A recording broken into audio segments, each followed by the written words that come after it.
की शिव चर्चा में पार्वती जी ने उस ब्राह्मणधारी वेश धरे शिव जी से शिव की अनेक प्रकार प्रशंसा की है। आज का यही प्रसंग है। आगे मेरे प्रिय भक्तजनों, दर्शकों, आप लोगों को पसंद आए तो मेरे सासू बहू चैनल को लाइक कीजिए, सब्सक्राइब कीजिए। बोलो देवाधिदेव महादेव की जय। ओम नमः शिवाय, ओम नमः शिवाय, ओम नमः शिवाय, ओम नमः शिवाय। बोले शंकर भगवान की जय। जब शंकर जी स्वयं माँ पार्वती की परीक्षा लेने आए, उनके आश्रम में आए और पार्वती जी ने अपने अभीष्ट को, अपनी इच्छा को उनके सामने अपने सखी विजया के माध्यम से रख दिया, तो उस ब्राह्मण देवता ने, जो शिव स्वयं थे, ब्राह्मण के रूप में प्रकट हुए थे, आए हुए थे देवी पार्वती के आश्रम में, उन्होंने कहा कि भाई तुम्हारा और शिव का तो बिल्कुल एक दूसरे से परस्पर विरोधी स्वरूप दिखता है मुझे। कहाँ तुम देवी पार्वती जिसके नेत्र कमल दल के समान शोभा पाते हैं, कहाँ वे रुद्र जो 3 भद्दी आंखों को धारण करते हैं। एक और तुम चंद्रमुखी हो और लोग बताते हैं शिव के 5 मुख हैं, पंचमुखी हैं। हाँ, तुम्हारे सिर पर दिव्य बेड़ी सर्पणी सी शोभा पा रही है, परंतु शिव के मस्तक पर जटाजूट बताया जाता है, जटाधारी हैं, ये बात प्रसिद्ध भी है। तुम्हारे अंग में चंदन का अंगराग लगा हुआ है, शिव के शरीर में चिता का भस्म लगा रहता है। कितनी विरोधी बातें हैं। कहाँ तुम्हारी सुंदर मृदुल साड़ी और कहाँ शंकर जी के उपयोग में आने वाले हाथी की काल, कहाँ तुम्हारे अंगों में दिव्य आभूषण, कहाँ शंकर जी के पूरे शरीर में लिपटे हुए सांप ही सांप, सांप ही सांप, कहाँ तुम्हारे सेवा के लिए उद्यत रहने वाले संपूर्ण देवता, और कहाँ भूतों की दी हुई बलि को पसंद करने वाले शिव जी। एक और तो मृदंग की आपकी मधुर ध्वनि सुनाई पड़ रही है, उधर शंकर के आश्रम में डमरू की dim dim dim dim dim का नाद। हाँ, तुम्हारा यह उत्तम रूप शिव के योग कदाप नहीं है। न तो उनके पास धन है, न वस्त्र हैं, दिगंबर रहते हैं। सवारी के नाम पर उनके पास एक बूढ़ा बैल है, दूसरी कोई सामग्री उनके पास है नहीं। हाँ, अगर कन्या के लिए कोई वर तलाशने जाएगा तो क्या क्या गुण देखता है।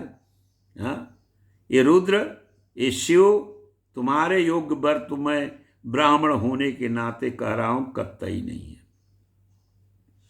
हाँ, उन्होंने तो प्रिय कामदेव को देवताओं ने भेजकर जलाई दिया था, और मेरे विचार से तुम्हारे प्रति उनका अनादर तो तभी दिख गया था जब वो तुम्हें छोड़कर अन्यत्र चले गए। सबकी जात होती है, ये शंकर जी कौन सी जाति है? हाँ? उनमें विद्या है कि ज्ञान है, कुछ किसी को पता है? केवल पिशाच ही उनके सहायक हैं, और अपने कंठ में हमेशा विष धारण करते हैं। हाँ? अकेले रहते हैं, विरक्त रहते हैं। इसलिए तुम्हें शिव के साथ मेरे विचार से अपने मन को जोड़ना नहीं चाहिए।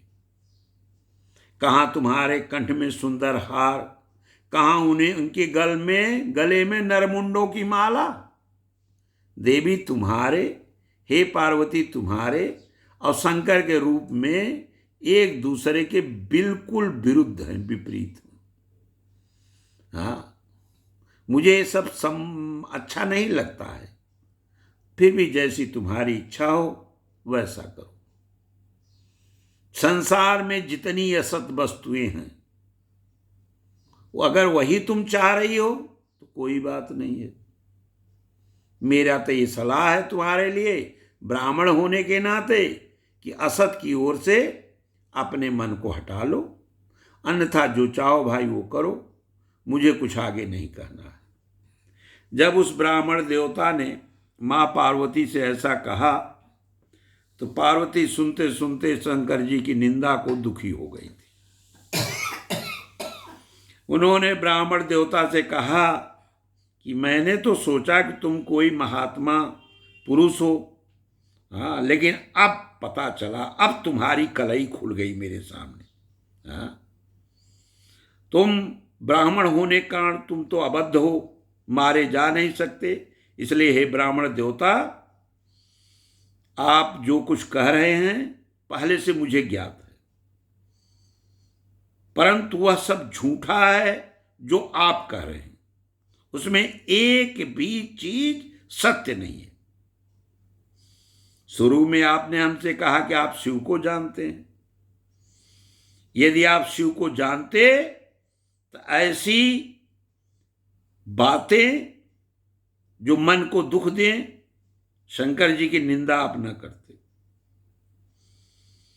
ये बात मैं मानती हूं कि महेश्वर अपनी लीला शक्ति से प्रेरित हो अद्भुत भेष धारण करते रहते हैं, लेकिन वे साक्षात परम ब्रह्म परमात्मा हैं। उन्होंने स्वेच्छा से शरीर धारण किया है।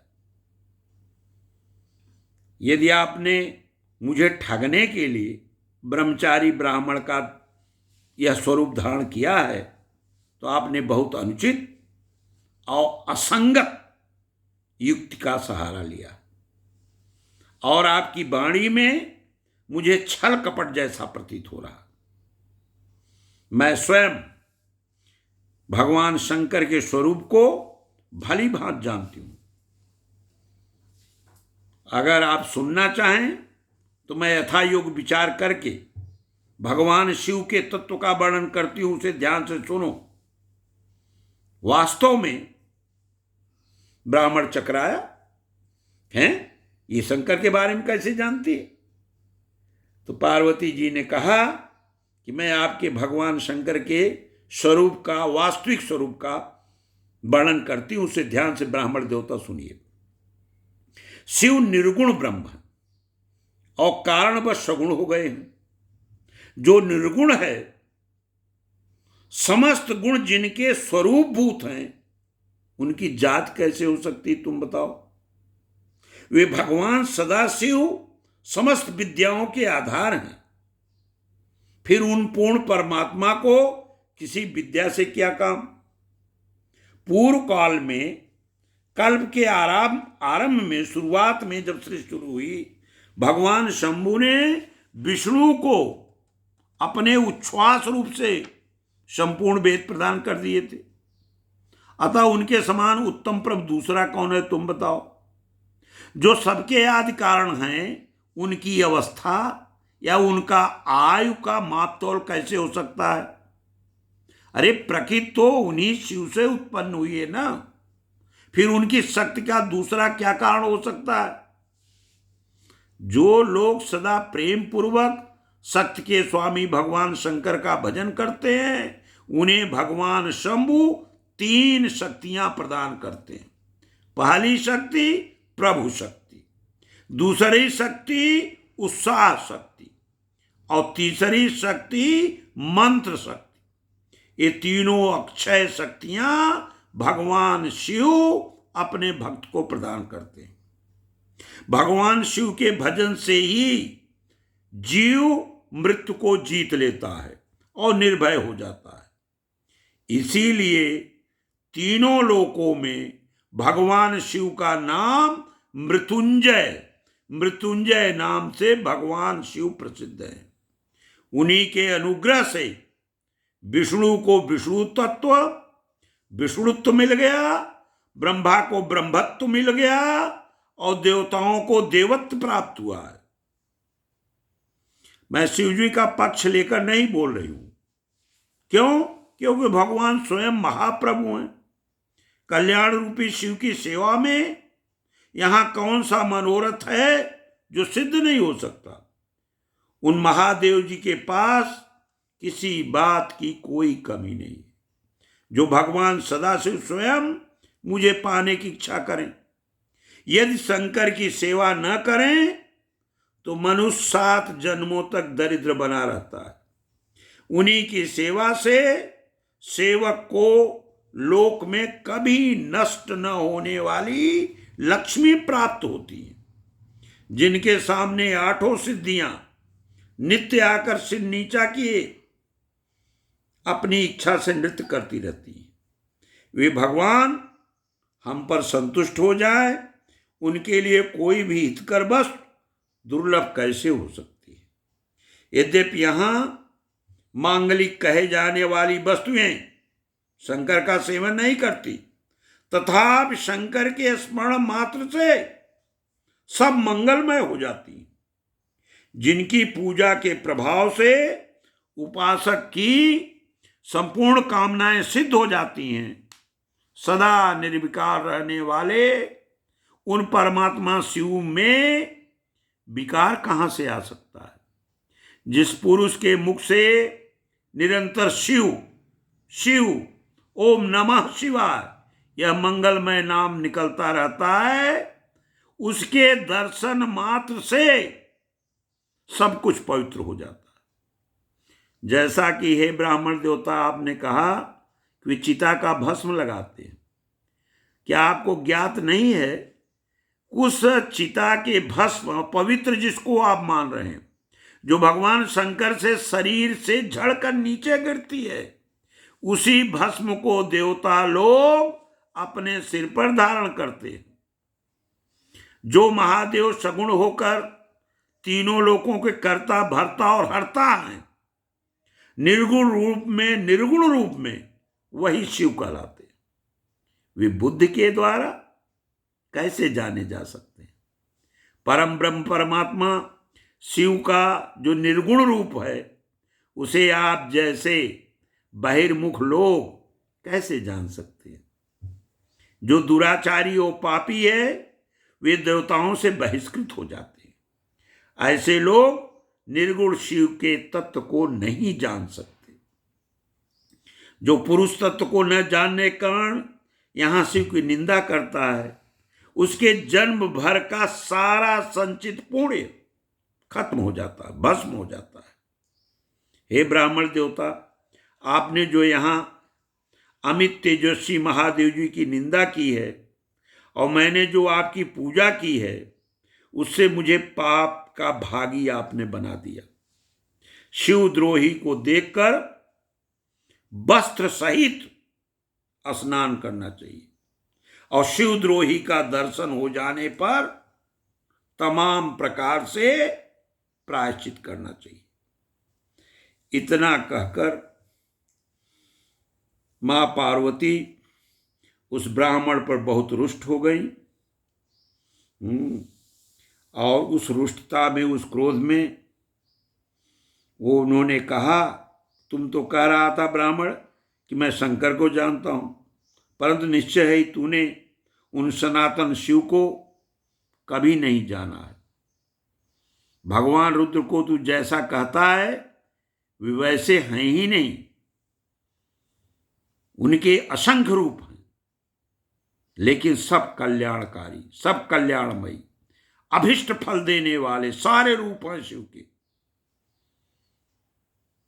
ब्रह्मा और विष्णु भी कभी उन महात्मा शिव के समान नहीं हो सकते। फिर दूसरे देवताओं की बात ही क्या है। क्योंकि वे सदैव अन्य लोग काल के अधीन हैं।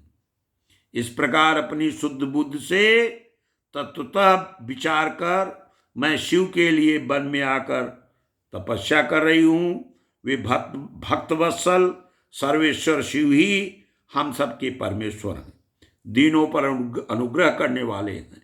उन महादेव को ही प्राप्त करने की मेरी इच्छा है। हे ब्राह्मण देवता, मैं आपको यथोचित नमस्कार करती हूं और अब आप मेरे आश्रम को छोड़कर कहीं और चले जाइए। और अगर आप मेरा आश्रम छोड़कर नहीं जाते हैं तो मैं ही अपना आश्रम छोड़कर और कहीं चली जाती हूं। ऐसा गिरजानंदिनी महेश्वरी ने उस ब्राह्मण से कहा। तो उस ब्राह्मण ने पार्वती देवी की ये बात सुनकर उनके मन में शंकर जी ने कृपा की और मां पार्वती से उस ब्राह्मण की जितनी बातें हुई थी वो पार्वती अचानक भूल गई कि ब्राह्मण कौन है, इसने मुझसे क्या बातें की, मैं इससे क्या क्या माने रुष्ट होकर बोली, सब कुछ वो विस्मृत हो गई। इसके बाद भगवान शिव ने मां पार्वती के अनुरोध को सहज स्वीकार कर लिया और उनके पति के रूप में और उनका वर्णन करने के लिए भगवान शिव, भगवान सदाशिव, भगवान भोले बाबा, देवादिदेव महादेव तैयार हो गए।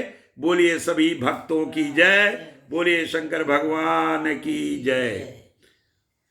ओम नमः शिवाय।